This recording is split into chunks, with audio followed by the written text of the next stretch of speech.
সাজদা অবস্থায় হাতের আঙ্গুল ফাঁকা থাকবে নাকি মিলিয়ে রাখতে হবে? বর্তমান পৃথিবীতে যে বাইবেল আছে তা কি বর্তমানে পাঠ করা জায়েজ আছে? কোনো নাবালেগ শিশু যদি মারা যায় সে কি নিষ্পাপ অবস্থায় জান্নাতে যাবে নাকি পিতামাতার অবস্থার উপর নির্ভর করে যাবে? পাগড়ি পরা কি সুন্নাহ? দলিল সহ জানতে চাই। সবুজ, কালো, সাদা পাগড়ির ভিত্তি কি? পেশাব করার পর শুধু পানি দ্বারা পবিত্রতা অর্জন করা কি জায়েজ? সাজদা অবস্থায় হাতের আঙ্গুল ফাঁকা থাকবে নাকি বুজিয়ে বা মিলিয়ে রাখতে হবে? সাজদা অবস্থায় হাতের আঙ্গুল মিলিয়ে রাখতে হবে, কান বরাবর থাকবে। আমরা একটি প্রসিদ্ধ কথা জানি যে ইমাম বুখারী রহিমাহুল্লাহ তিনি এক জায়গা থেকে হাদিস সংগ্রহ করার জন্য গিয়েছিলেন। যখন দেখলেন যে তিনি সাজদা করছেন একটি জায়গায়, সেখানে সাপ পড়ে আছে এবং সেখানে হাতের আঙ্গুলগুলো ফাঁকা ফাঁকা অবস্থায় আছেন। তখন তিনি বলতে লাগলেন যে যেই ব্যক্তি জানে না যে সাজদার সময় হাতের আঙ্গুল কিভাবে রাখতে হয়, ফাঁকা রাখতে হয় নাকি মিলিয়ে রাখতে হয়, সেই ব্যক্তির কাছ থেকে আমি আল্লাহ রাসূলের হাদিস কিভাবে সংগ্রহ করব? অর্থাৎ সাজদা অবস্থায় অবশ্যই আমাদের হাতের আঙ্গুলকে মিলিয়ে রাখতে হবে। কিন্তু কেউ যদি ফাঁকা রাখে তার সালাত হয়ে যাবে, যেহেতু এটি সুন্নত বা মোস্তাহাব একটি কাজ। তবে মিলিয়ে রাখা অবশ্যই সুন্নত। কোনো নাবালেগ শিশু যদি মারা যায় সে কি নিষ্পাপ অবস্থায় জান্নাতে যাবে নাকি পিতামাতার অবস্থার উপর নির্ভর করে যাবে? যেকোনো নাবালেগ শিশু মৃত্যুবরণ করলে সে নির্দ্বিধায় নিঃসন্দেহে নিষ্পাপ অবস্থায় জান্নাতে প্রবেশ করবে। রাসূলুল্লাহ সাল্লাল্লাহু আলাইহি ওয়াসাল্লাম বলেছেন, তিরমিজির হাদিসে এসেছে যে ৩ ব্যক্তির উপর থেকে কলম তুলে নেওয়া হয়েছে। ১ ঘুমন্ত ব্যক্তি, ২ নিষ্পাপ শিশু, ৩ কোনো পাগল বা মস্তিষ্ক বিকৃত ব্যক্তি। অর্থাৎ এই ৩ শ্রেণীর ব্যক্তির কোনো ধরনের গুনাহ লিপিবদ্ধ করা হবে না যতক্ষণ পর্যন্ত তারা এই অবস্থায় থাকবে। অর্থাৎ ব্যক্তি যতক্ষণ পর্যন্ত ঘুমের ভিতরে থাকবে, সে যদি কারো গায়ের উপর পা দেয়, কারো মুখের উপর পা দেয়, তার কোনো ধরনের গুনাহ হবে না, কেননা সে ঘুমের ভিতরে আছে। কোনো শিশু, সে শিশু অবস্থায় যত কাজই করুক না কেন তার কোনো ধরনের গুনাহ হবে না। কোনো পাগল, সে পাগল অবস্থায় যত কাজই করুক না কেন তার কোনো গুনাহ হবে না। অতএব কোনো ব্যক্তি যদি শিশু অবস্থায় মৃত্যুবরণ করে তাহলে পিতামাতা যাই করুক না কেন, যাই থাকুক না কেন, সে নিষ্পাপ অবস্থায় জান্নাতে যাবে।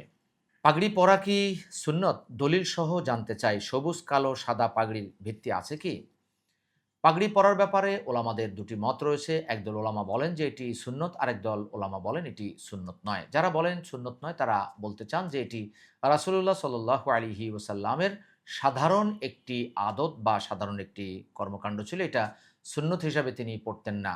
আরেক দল ওলামায়ে কেরামগণ বলে থাকেন যে এটা সুন্নত, কেননা রাসূলুল্লাহ সাল্লাল্লাহু আলাইহি ওয়াসাল্লাম বিদেশি কোনো মেহমান আসলে তিনি পাগড়ি পরতেন।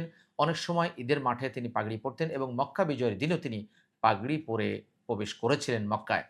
সাদা, কালো যেকোনো ধরনের পাগড়ি পরা যায়। আমাদের দেশে সবুজ পাগড়িকে অনেকে সুন্নত বলে থাকেন, এর কোনো ভিত্তি নেই। কেননা রাসূলুল্লাহ সাল্লাল্লাহু আলাইহি ওয়াসাল্লাম অনেক ধরনের পাগড়ি পরেছেন, সাহাবায়ে কেরামগণ অনেক ধরনের পাগড়ি পরেছেন। রাসূলুল্লাহ সাল্লাল্লাহু আলাইহি ওয়াসাল্লাম মক্কা বিজয়ের দিন কালো পাগড়ি পরে তিনি মক্কায় প্রবেশ করেছেন, সহিহ মুসলিমে সে কথা বর্ণিত আছে। অতএব যেকোনো রঙের পাগড়ি পরা যায়, তবে যেহেতু লাল রঙের পোশাক পরা পুরুষের জন্য নিষিদ্ধ, সেহেতু লাল রঙের পাগড়ি পরা থেকে আমরা বিরত থাকব। বর্তমান পৃথিবীতে যে বাইবেল আছে তা কি বর্তমানে পাঠ করা জায়েজ আছে? বর্তমান পৃথিবীতে যে বাইবেল রয়েছে তা পাঠ করা জায়েজ নয়, কেননা এটি আদি ও আসল বাইবেল নয়। আল্লাহ তাআলা ২ নম্বর সূরা, সূরা আল বাকারার ৪১ নম্বর আয়াতে বলেন, ওয়ালা তাশতারু বিআয়াতি থামানান কলিলা। অর্থাৎ তোমরা জেনে বুঝে আল্লাহর আয়াতকে অল্প মূল্যে বিক্রি করে দিও না। তারা তাদের কিতাবকে পরিবর্তন করত এবং অল্প মূল্যে বিক্রি করে দিত এবং কোরআন আসার পর আর কোনো কিতাবের অস্তিত্ব থাকে না। অর্থাৎ কোরআনই হচ্ছে সর্বশেষ এবং সর্বশ্রেষ্ঠ সংস্করণ। কোরআন আসার পর আর বাইবেলের কোনো ভিত্তি নেই, ইনজিল তাওরাতের কোনো ভিত্তি নেই। সেটি মূলত অরিজিনাল নয়। তারা বারবার পরিবর্তন করার ফলে তার অরিজিনালিটি হারিয়ে ফেলেছে। অতএব সেই বাইবেল পাঠ করা আমাদের জন্য জায়েজ বা বৈধ নয়। এবং এটা যদি অরিজিনালও থাকতো তবুও কোরআনের কারণে সেটা রহিত হয়ে যেত। আমরা সাধারণভাবে দেখতে পারতাম, কিন্তু সেটা মানা আমাদের জন্য জরুরি হতো না। পেশাব করার পর শুধু পানি দ্বারা পবিত্রতা অর্জন করা যাবে কি? পেশাব করার পর শুধু পানি দ্বারাও পবিত্রতা অর্জন করা যাবে। তবে যাদের ফোঁটা, ফোঁটা প্রস্রাব পড়ে, যাদের সন্দেহ থাকে, তারা যদি কুলুপ নেন এটা সবচাইতে উত্তম হবে। অনেক মুহাক্কিক বলে থাকেন যে শুধুমাত্র পানি দ্বারা চলবে অথবা শুধুমাত্র কুলুপ দ্বারা চলবে।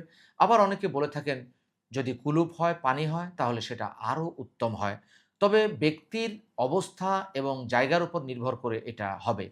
যেমন কোনো ব্যক্তি যদি এমন কোনো জায়গায় থাকেন, সেখানে শুধুমাত্র তার কাছে টিস্যু রয়েছে বা শুধুমাত্র তার কাছে ঢিলা রয়েছে, তাহলে তিনি ঢিলা দিয়েই সেটা সেরে ফেলবেন। আর যদি এমন কোনো স্থানে তিনি থাকেন, যেখানে শুধুমাত্র তার কাছে পানি রয়েছেন, তাহলে তিনি পানি দিয়ে সেটা করবেন। অথবা এমন কোনো স্থান যদি থাকেন যে যেখানে তার কাছে দুটিই রয়েছে, তাহলে দুটিই তার জন্য করা জায়েজ রয়েছে। অনেকে বলে থাকেন যে দুটি একসাথে করা এটা নাজায়েজ বা এটা আমাদের জন্য অপচয় হবে। মূলত এমন কোনো বিষয় নয়। কেননা পবিত্রতা অর্জন করা এটা খুবই গুরুত্বপূর্ণ একটি বিষয়।